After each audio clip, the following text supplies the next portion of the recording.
in Moscow at the Central Telegraph, they knew that at 2 o'clock in the afternoon, CBS had a circuit line, a live open line from Moscow direct to New York.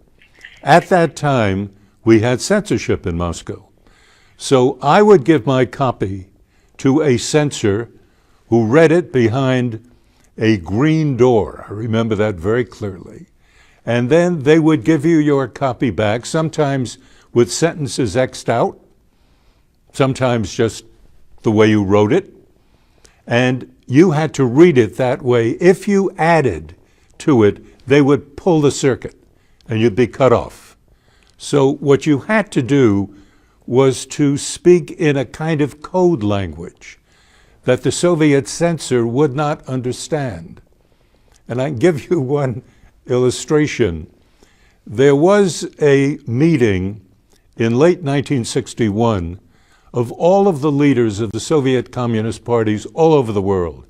And it was a big, big picture on the front page of Pravda, the Soviet Communist Party paper.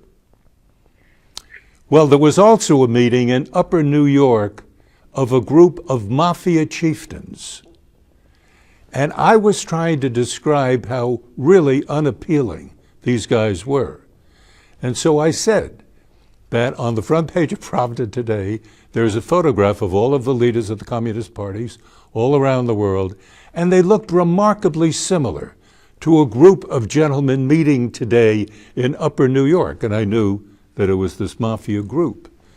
So in New York, you'd understand that. In Moscow, they didn't. And so they would let phrases like that go through. And I can tell you that time and again, the fear was that they would pull the plug on us.